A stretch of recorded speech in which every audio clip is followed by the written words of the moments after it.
Well, good day! So for today, I'm gonna talk about another random Halloween episode in a show that is already chock full of ghosts and goblins and ghouls and all that Halloween-y stuff. So the series in question is The Real Ghostbusters in their first Halloween-themed episode, and it's pretty darn good. So alright, let's go! Alright, so we start off with the Ghostbusters out on a job. You know, like Peter, Winston, Egon, and Ray. And man, they've been busting ghosts like left, right, and center. Like it's totally going out of style. But like something's really not right about this, right? They realize the closer we get to Halloween, man, like the more busting jobs they've been getting. And each job is increasingly more difficult than the last one. So like, what's going on, right? Thankfully, Egon has a theory. So, turns out, some ancient relics from 7th century Ireland arrived in New York City a couple of weeks ago at the museum about around the same time that these hauntings were getting worse and worse. So that has to be the key to all these harder hauntings.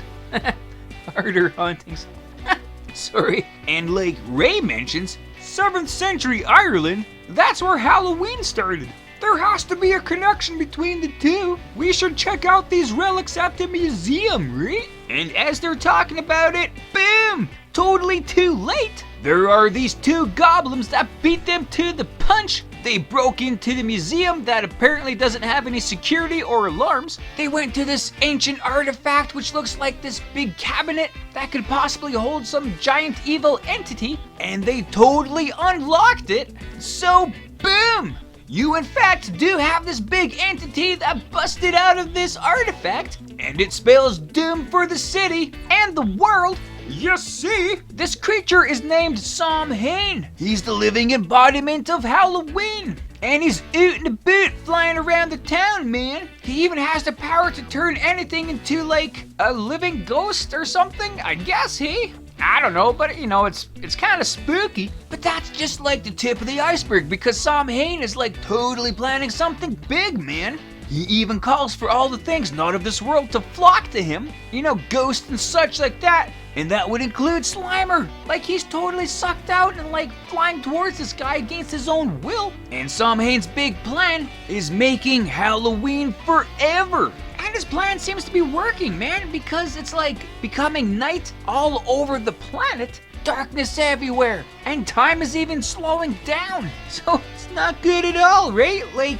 game over, man. And Samhain is so powerful and cocky, he even confronts the Ghostbusters and basically tells them to piss off. Stop busting ghosts, you know, stop attacking his children. He ain't gonna stand for that stuff no more.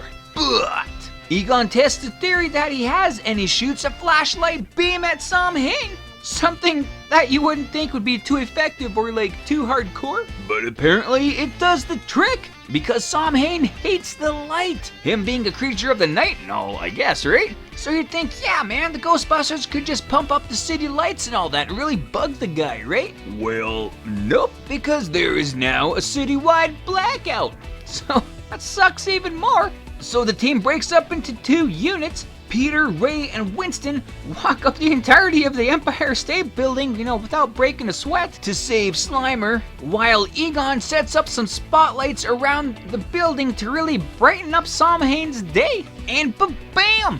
It totally works! Samhain is completely weakened by the light, so he's easy pickings to get busted now. Which they totally do! So the Ghostbusters tossed his ghostly ass into the containment unit, the dark cloud kind of alleviates itself over the entire world, and time starts to move forward again. So Halloween is over, and nobody got candy.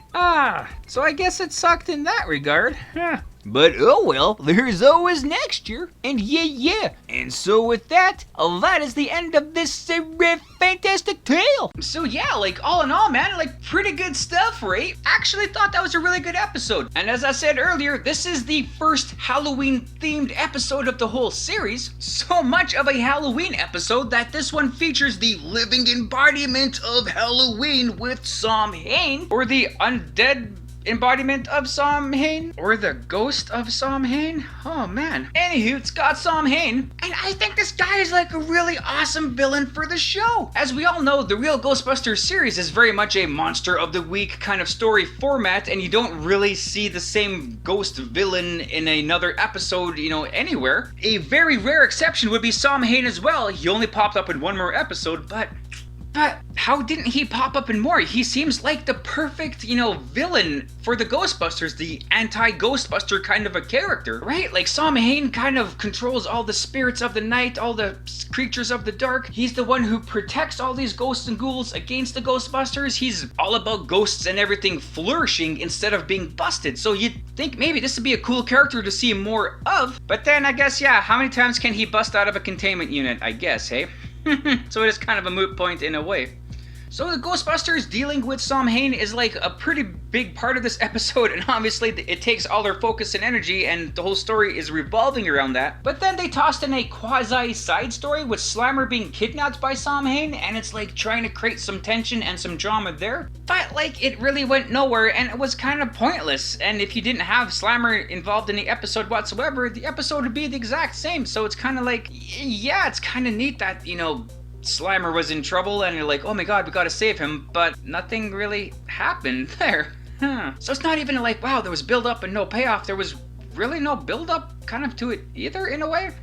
But c'est la vie. One thing is kind of noticeable in the first half of this episode anyway is a lot of the artwork seemed really off. Like the proportions to people's heads to bodies and the way they were all drawn seemed really weird. I'm assuming the animators were really rushed in making this episode, especially in the first season. The second half of the episode, the art looked fantastic, as per usual, so yeah, it might have just been a kind of quick little bump in the road. And another really cool aspect of the episode was that this was the first episode where you were able to see inside the containment unit and what it looks inside there. Kind of boring and drab, you kind of feel a bit sorry for the ghosts, but they did it to themselves, I guess, eh? But yeah. So there are more things to kind of talk about behind the scenes, especially with Samhain and the old ancient festival, as we've heard Ray and Egon talk about. So let's get to that kind of stuff going on now. Alright, so Samhain, eh? So how accurate was this show in depicting, the historical Samhain? Well, let's take a quick looky-loo here.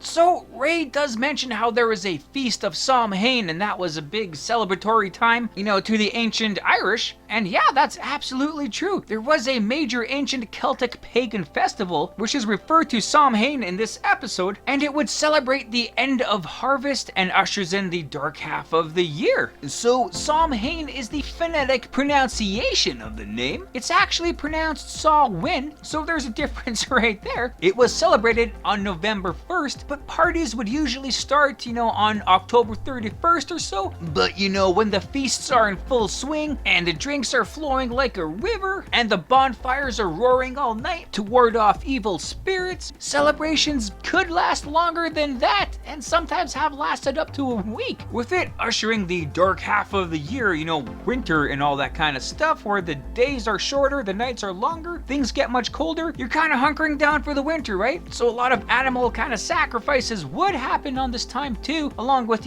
all the harvested food, so celebrators would sometimes wear animal heads and skins of the sacrificed animals, so it's not quite that Mr. Spock costume that you wore when you were a kid, but they still kind of had some dress up kind of going on there. This was also a time of the year when it was said that the barriers to our living world and the world of the dead would become blurred and could break down, which would allow the dead, the ghosts and all that to kind of bust out of their realm and walk around our realm amongst us, right, in the world of the living. So that's just a quick little brief explanation of what is referred to as Samhain, kind of historically, or Samhain, accurately, So Samhain was not a character or an entity of any kind. It was a festival. So you can see where the writers of the show took a bunch of these ideas and really kind of ramped them up and kind of made them into this kind of awesome episode. So as Ray said, this was the time when, Halloween started, kind of, sort of, not really. So Samhain was the foundations of what we know of Halloween nowadays, but it wasn't really celebrated the same way, right? Like, if we move forward more in time, when the Romans came along and conquered the lands,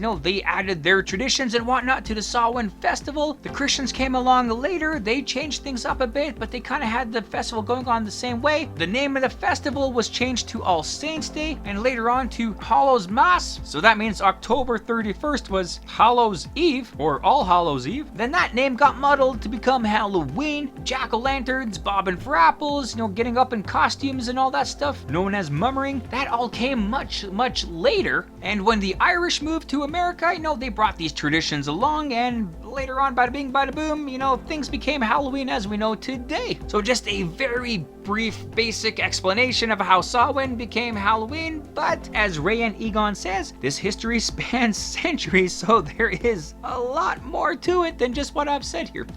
And yeah, in the Ghostbusters realm, like the character Sanhein, like I said, man, is a really awesome character, and I really wish we'd seen much more of the guy. So in the Real Ghostbusters series, we did see him once more in a full episode, which was one of my favorite episodes from the series, Halloween 2.5 from season 3, which is the sequel to this episode. Throughout the series, you would see a bunch of small cameos of Samhain, like the fake illusion cameo in The Devil to Pay from season 2, and for most of the time when they looked into the containment unit, you did see Samhain in there as a quick little cameo, but nothing more than that. He even made a cameo for the intro song for the Extreme Ghostbusters show, and it kind of gave him this kind of makeover, which I don't know what they were thinking, but man, it's like, when plastic surgery goes wrong, that's what this is. Like, kind of glad they didn't have him around if that's how he looks, man. But that's just my opinion. So Samhain did show up in Ghostbusters comic realms as well. Like in the Now Comics series, in issue number 17, he did escape the containment unit again, had a bunch of fun on the planet, well, his version of fun, and got his ass kicked back into the containment unit later on. For the IDW Comics side for the Ghostbusters, in Ghostbusters Volume 2, we did see more of Samhain in the box storyline. I think that ran for 4 issues or so. Egon and Ray updated the Tobin Spirit Guide,